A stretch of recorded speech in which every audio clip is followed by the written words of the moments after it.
มดิตัวตีน้องฟิตเนี่ยแม่ตีนอย่างพิษหักงานเองได้บ่อยนางสมมุติไอ้ป้า ขั้นกันแมน โดยลองหมุนเบิ่งอีนางลองหมุนเบิ่ง เฮ็ดแห้งๆเจ้าต้องใส่แห้งแขนบัดนี้2ข้างเฮ็ดอึดกราบสบายดีพ่อแม่พี่น้อง FC หักแพงเบิดสุขุสุคนเนาะเบิดสมองสุบอนเด้อพี่น้องเด้อเนาะประกอบช่อง YouTube บาราพาเพลินคือเก่าพี่น้องเอ้ยเนาะมื้อนี้ก็พาพี่พาน้องมารู้จักกับน้องไอ้น้อยผู้หนึ่งพี่น้องเอ้ยเนาะเนื่องที่ว่าเฮาเคยเข้ามานำเสนอชีวิตของน้องเลยเนาะว่าน้องไอ้พิการพี่น้องเอ้ยเดินบ่ได้เนาะแต่มื้อนี้ก็คือสิมาแสดงความยินดีนำน้องนั่นแหละเนาะเพราะว่าตอนนั้นน้องว่ายังได้รถเข็นพี่น้องเอ้ยเนาะยังได้รถเข็นพอสิได้มีโอกาสแบบว่าได้ไปเฮียนน้ำหมู่ว่าซั่นซะหรือว่ากลับมาย่างได้เดินได้ประมาณนี้แหละเนาะแล้วก็ตอนนี้นะคือความหวังของน้องนะเป็นจริงพี่น้องเอ้ยเนาะความหวังแหละความฝันว่าจะได้รถเข็นนั่นแหละเป็นจริงแล้วก็เนื่องจากว่ามีทางผู้ใหญ่ใจดีเพิ่นเนาะเห็นคลิปที่เขาปล่อยไปแล้วเพิ่นก็อีต้นสงสารพี่น้องเอ้ยเนาะก็เลยซื้อรถเข็นนั่นแหละฝากมาให้เนาะฝากมาให้น้องคือผู้ใหญ่ใจดีก็คือทางฝั่งไทยบ่เลยพี่น้องเอ้ยเนาะทางฝั่งไทยแหละจังหวัดอำนาจเจริญเนาะแล้วก็น้องเพิ่นก็เพิ่นเป็นพี่น้องกันเนาะอีกผู้หนึ่งก็อยู่ต่างประเทศอยู่ประเทศเดนมาร์กเพิ่นว่าเนาะเพิ่นได้ทำบุญกับน้องนี่แหละแบบว่ารวมเงินกันพี่น้องเอ้ยออกกันเพิ่นว่าเนาะแต่ว่าเดี๋ยวจังสิบอกดอกว่าสื่อพี่ซังแหน่พี่น้องเอ้ยก็ลืมสื่อเพิ่นเลยเนาะเดี๋ยวสิเอาขึ้นในนี่ดูสินี่ขึ้นในหน้าจออยู่เนาะเพิ่นบอกมาไว้อยู่ตอนนั้นก็ดีสื่อเพิ่นนั่นแหละเนาะเฮาแคปไว้อยู่มาดามบางรักเพิ่นว่าเนาะมาดามบางรักสื่อแล้วก็เหล่าลิศซื่นและคริสเตียนเหล่าลิศซื่นคือผัวเพิ่นเนาะนี่แล้วก็คุณแม่สุภัตตาเพิ่นว่าเนาะคุณแม่สุภัตตานี่อยู่จังหวัดอำนาจเจริญจักอีหยังอันนี้เบิ่งนามสกุลพี่จังได๋ของเพิ่นโอเคซึ่งตอนนี้เขาก็รถเข็นมาแล้วพี่น้องเลยเนาะเอารถเข็นมาแล้วรถเข็นก็หากำมาฮอดเฮาวางบ่ดนนี่แหละเนาะเพราะว่าเป็นฝากมามันก็หลายมื้อเติบนะประมาณอาทิตย์หนึ่งนี่แหละตอนนี้ก็ได้รถเข็นมาแล้วนี่ได้น้องอบเชยก็สบายดีน้องอบเชยโดยสบายดีป้าลุงว่าสิโดยนี่แหละพี่น้องเลยน้องอบเชยก็ดีแต่ตอนนี้เขาก็มากับทีมงานพี่น้องเอ้ยเหมือนกับบ่าวโออันนี้เนาะสบายดีพี่น้องโอเซเนลไหวอย่างงามเลยเด้มื้อนี้เข้าคลิปแรกได้นี่ตอนนี้บ่าวแอร์ไซบุรีพี่น้องเลยเนาะสบายดีบ่ต้องโดยก็ฝากไปกดติดตามเอาเด้อพี่น้องเด้อเนาะทีมงานเนาะทั้งสองอะไรส่วนตัวนี้ก็สิเป็นรถเข็นน้องเพราะว่าเฮาแกะเฮายังเรียบร้อยเลยเนาะแล้วก็สิไปเอาน้องมาขึ้นรถเข็นบัดนี้พี่น้องเลยทางทีมงานเราจะน้องมาลองขึ้นนั่งสิจูงน้องมาขึ้นรถเข็นบัดนี้ครั้งแรกให้เบาลองกันได้ก็ได้ลองลงมาได้แล้วก็สอนในน้องเพิ่นนั่งก็ได้บ่เอาออกก่อนเพราะว่าเพิ่นจะเห็นว่าน้องน่ะสิเดินได้สำใดอย่างได้สำใดเนาะแม่นปะแม่นเบิ่งอย่าเบิ่งกล้องเด้อเบิ่งไปนั่นโอ้ยย้ำลองดีๆเด้ลองล้มเด้ตัวตีน้องฟิตเนี่ยแม่ตีนอย่างพิษหักงานเองได้บ่อยนางสมมุติไอ้ป้านี่สิย่างได้บ่ได้พี่น้องไปบ่ได้โอ้ดูพอดีอุ้มเอาโคได้แล้วบ่นางได้แล้วบ่จักใหญ่มันเอาไปเข็นเนาะอันไหนอึ๊บก็เอาออกด้วยตัวนี้นะอันนี้พอได้ตัวนี้ตัวห้องตัวนี้นะเขาอย่างนั้นเอาลงลุ่มมันได้ปะ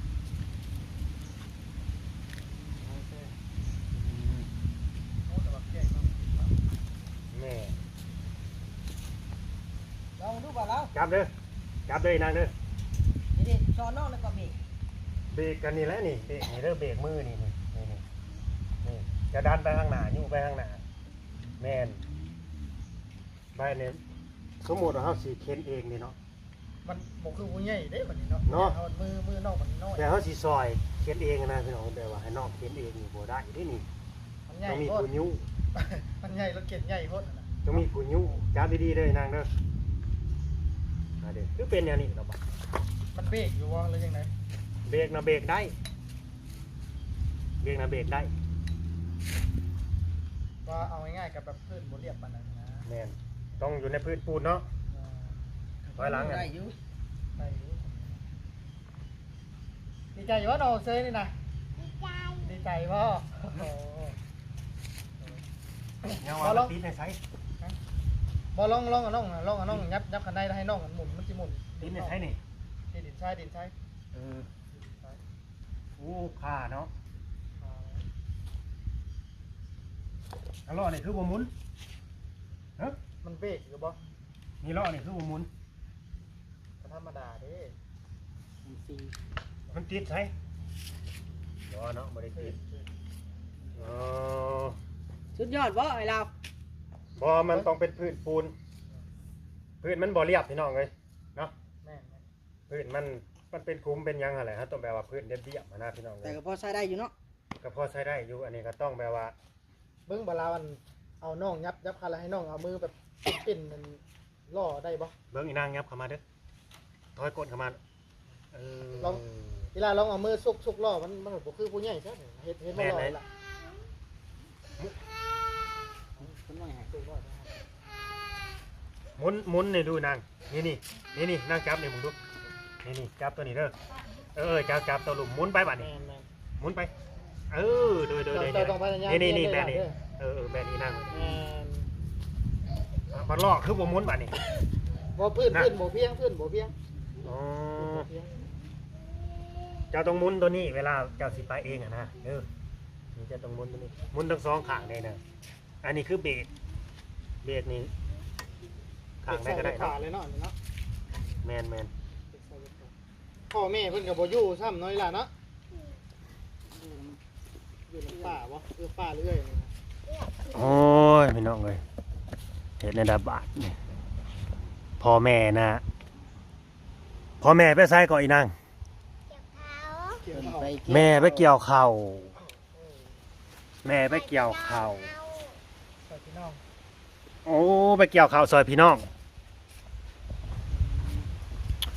มันพื้นบ่เรียบเนาะอะไรสุนจ่าได้ไฟสีเป็นใหม่ลองมือใหม่ครับดีๆเด้อระวังหน้าทิ่มเด้อ ให้บาลาสตูดิโอแล้วเขียนพี่น้องบาลา มั่วๆแล้ว เพิ่นบาลาของเพิ่นแล้วเขียนพี่น้องเนี่ย ว้าวสติแบบโอ้โห บ่ค่อยลงนี่จ้ะชื่อบาลา อ๋อมานี่มานี่ใส่นอก ลื เขีย ม นเอ กัน ง นี่แต่ละ นั่ ค ง น เขียนเองมึง หักแพงกัน นี่ครับ เลยเอิ้นชื่อผิดเอิ้นชื่อถือติ เอาไว้จับทางนี้ เจ้า ครับ เจ้าต้องเงี้ยเขียนเองนะน้องหลานเด้อระวังงันมือเจ้ากับบิ้วรถเด้อ บ่ไปเพราะว่าพื้นมันบ่เพียงเนาะ มันเป็นดิ มันต่ำสูงเด้พื้นต่ำสูงมันเลยบ่ไปพี่น้อง นี่หนึ่งเวลาเราหมุนฟรีเลย แม่น เราต้องใส่แห้งแขนด้วยล่ะแห้งแขนสองข้าง ไอ้แปลว่าให้น้องไปฝึกหมุนอยู่ในเฮือนอยู่ในเฮือนน่ะแต่ว่ามีพื้นปูนอยู่บ่พื้นแบบเรียบๆเลยสมมุติในเดินโรงเรียนนี่ห้องนะหรือว่าในห้องที่เฮานี่แบบนี้แบบนิ่งเที่ยงๆนั่นนี่เนาะ ถ้ามีปูนนะเนาะ แม่นมันต้องแบบว่าให้น้องเรียนฝึกนะถ้าสิมาฝึกนั่นนี่มันบ่ไปได้นี่พื้นมันแบบมันต่ำสูงเด้ รอพี่เดี๋ยว แม่นมันต่ำสูง นี่ก็มัน360องศาเลย หมุนได้เบิดเท่านั้น มันจะยากเวลาสุกขนาดรถเข็นลูกเขาสุกยากเวลามันหมุนนี่เพราะว่ามันเป็นพื้นบริยบนี่ ดีใจสำได้อีนาง ใจเหลือเรา ฮะ ดีใจเรียนโล ดีใจอีหลีอีหลอ โอ้ยรอน้องล่ะ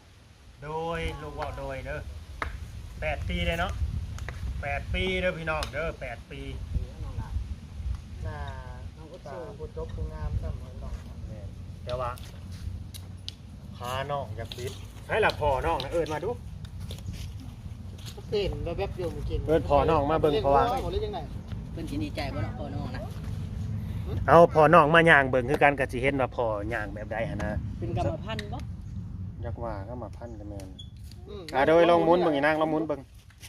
เฮ็ดแห้งๆเจ้าต้องใส่แห้งแขนบัดนี้สองข้างเฮ็ดอึดอึดอึดอึดแห้งๆแห้งๆต่อไปนะเจ้าสิใส่แห้งแขนแล้วก็แขนสองข้างเจ้านี่สิเป็นนั่นไอ้ ป๊อปอายเนาะรู้จักการ์ตูนป๊อปอายบ่นี่เด้เวลามันกินผักนี่ บ่บ่อยสบาย มันใหญ่โพดบ่ แม่เราเขียนไงเราเขียนไงเกิน ต้นนี้เฮาปรับขึ้นบ่ได้เนาะ เขียนน้ำน่องนะ นั่งขึ้นน้ำน่องบ่ได้แล้วคัน บ่เจ้าน่องเอาน้องอุ้มน่องแล้วก็ลองอันนั้นนะ มึงนะ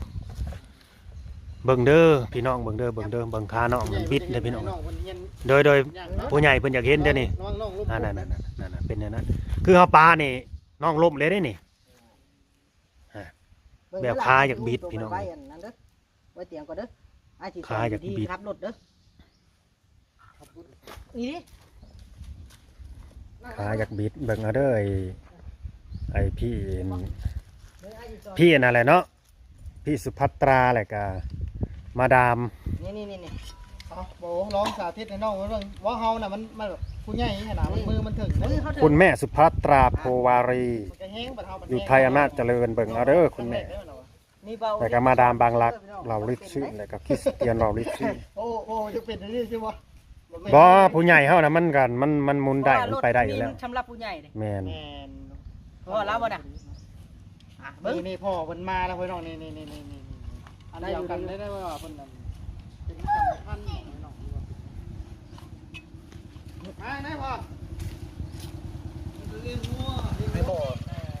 ได้พอน้องมา ไปมาพี่มาพี่มาแสดงความยินดีน้ำลูกสาวเลย สบายดีพอสบายดี สบายดีจะโทรหาไผนั่นน่ะว่าเธอพอยว่าเราไผ ได้พอเพิ่น แล้วก็ถึงน่ะเอาเองมันเลยบัด แม่น ว่า มั มัน นเป็นแบบมันเด้ แม่นเป็นแบบของมัน แห้งละเจ้าต้องใส่แห้งแขนเด้อสองแขนเจ้านะพอแห้งต่อไปนะเจ้าจะมีกล้ามแขนนะต่อไป แม่น ว่าเจ้าจะใส่แห้งแขนเด้แห้งแขนสองแขน บ่ได้บ่ขึ้นโน่นบ่ขึ้นโน่นบ่ให้ผูกเข็นไว้ผูกดึงถอยหลังไว้ผูกก่อน เลยลองจับไปทีแล้วนะเด้อ ปาก่อน นักเติบได้หน่องนะโอ้นักเติบได้ โอเคให้น้องหมุนมาบาดนี้ตั้งล้อตรงๆก่อนเบิ่งทางนำเด้ออีนางเด้อเบิ่งทางนำว่าสิให้มันไปทางใดหั่นนะเจ้าสิให้รถน่ะพาไปทางใดจะเบิ่งทางก่อน ดึกอึดเอาสู้ สุดแห้งอึ๊บบ่ขึ้น บ่ไป แม่น้อง บ่ไปเพราะว่าล้อมันเด้ล้อขวางให้เด้ตอนเห็นบ่ล้อหน้ามันขวางเด้เห็นบ่มันเลยบ่ไปเด้ดันบ่ไปอืม ถ้าบ่เป็นพื้นปูนแล้วเลย ต้องให้ผู้ใหญ่เด้อสอนเด้อคือให้พ่อแหละสอนน้องสอนน้องแล้วก็บอกวิธีน้องแหละเนาะสาธิตให้น้องเบิ่งว่าต้องแนวนี้เด้อเวลาน้องอยากช่วยเหลือเจ้าของหั่นนะ นี่ป้าไปให้น้องเพิ่น ลูกผู้ที่เก้าคนตาสี่แม่งคนอะไรคน6 เดือนหนึ่งเลย โอ้พี่น้องเอ้ยบาดนี่เนาะก็สิได้มื้อแล้วบาดนี้ก็สิให้ทั้งอันพ่อกับน้องอบเชยเนาะขอบมกขอบใจหรือว่าขอบบุญขอบคุณทางผู้ใหญ่ใจดีเพิ่นเนาะแล้วก็ โอ้ยแต่ดีเลยสอนลูก เจ้าก็ยิ้วเอาเด้อ ให้เพิ่นกล่าวขอบคุณเนาะ พอ ก็คือ ขอบคุณผู้ใหญ่แต่ดีอืม ขอบคุณ ช่วยเหลือผู้ใหญ่แต่ดี ใส่ละ ช่วยเสียรถเสียเลือคนปีการ ขอบคุณนั่น อืม คุณแม่สุภัตรา คุณ เนาะ สุภัตตาเด้อ คุณแม่สุภัตตรา เป็นอยู่ฝั่งไทยเนาะ คุณแม่ โพวารี แม่อัน ชื่อเงาแท้ อืม โดยขอบคุณคุณแม่สุภัตตราโพวารีและก็มาดามบางรัก มาดามบางรัก เหล่าลิศซื่น เราลิชื่อ และคริสเตียนเหล่าลิศซื่นอันนี้คือน้องสาวเพิ่นอยู่ต่างประเทศเนาะอีนางขอบคุณคุณแม่สุภัตตราหลายๆเด้อจ้าว่า อ่า สิ จง นี่ มือ น้องเอ้ย ยกมือ ขอบคุณว่าสิ ขอบคุณ คุณแม่ คุณแม่ สุภัตรา โพวาลี โอบาลีนะ แม่น และก็ขอบคุณ มาดาม มาดาม บางรัก บางรัก เหล่าลิศซื่น ลาลิซึน ขอบคุณ ขอบคุณ คริสเตียน อาคิดเตียน เหล่าลิศซื่น ลาลิซึน ที่ซื้อรถเข็นฝากมาให้หนู มาให้หนู โดยขอให้คุณแม่และก็มาดาม ขอภาพแข็งแห้งนั่น สุขภาพแข็งแรง แห้ง เนาะร่ำรวย หาเงินมาทำให้ร่ำให้รวย พอเพิ่นก็แบบเล่าเว้ากับแบบแนวใดพี่น้องอะไรแบบ ยากแน่เนาะ เนาะ นะ เพิ่นเว้าก็บ่อยากท้องพี่ ลิ้ น้ น อง แข็ง เอาไปยังท้อง โดย เป็นต้องไม่เกิดคือ แบบว่าลิ้นมันใหญ่บ่พอลิ้นขับปากบ่อ๋อลิ้นบ่อยากปีนบ่หรือว่าใดๆเนาะ ลิ้นแข็ง โดย ลิ้นแข็ง อ๋อ ลิ้นแข็ง อ่ะ ก็ตามนั่นแหละเนาะ อืม เฮาก็ขอบคุญขอบคุณขอมกขอบใจทั้งไอ้ ขอบ คุณแม่สุภัตตาโพวาลีแล้วก็ที่อยู่ไทยจังหวัดอำนาจเจริญเนาะแล้วก็มาดามบางรักเหล่าลิศซื่นแล้วก็คริสเตียนเหล่าลิศซื่นจากประเทศเดนมาร์กนี่ก็เนาะที่ว่าไว้วางใจเฮาแล้วก็ไว้วางใจเฮาแล้วก็ทีมงานนี่แหละพี่น้องเอ้ยเนาะให้เพิ่นอยู่ดีมีแห้งเนาะ อายุมันคนยืนเลย โอ้ จบไป ย มัน อยู่ดีมีแฮง ด้วยเลยเด้ออืม ให้อยู่ดีมีแห้งให้อายุหมันคนยืนเนาะให้ร่ำให้รวยขึ้นกว่าเก่าเด้อสุขภาพเข้มแข็ง ไอ้สุกให้มันเลยเด้อ โดย ๆละละแน่มาพี่เนาะ โทรหาบักคิงมันออกมาแล้วจะกอกพัสรามึงกา ให้สุขให้มันให้ร่ำให้รวยขึ้นกว่าเก่าบ้านเฮาก็สิได้ขอตัวลาเมื่อละพี่น้อง ไปได้ เอ้ย ละแน่มา เออพึ่ง โอเคบาดนี้ก็อ้ายสิได้ขอตัวลาเมื่อเด้อน้องเด้อโอ้ยสบายดีพอสบายดี มาดี โดย สุกให้มันให้รับมาด้วย โดย เอาขึ้นนะเข้ามาให้รับมาด้วยเลยถึงเลข ต้องจัด3 มื้อ 3 คืน มืออื่นนี่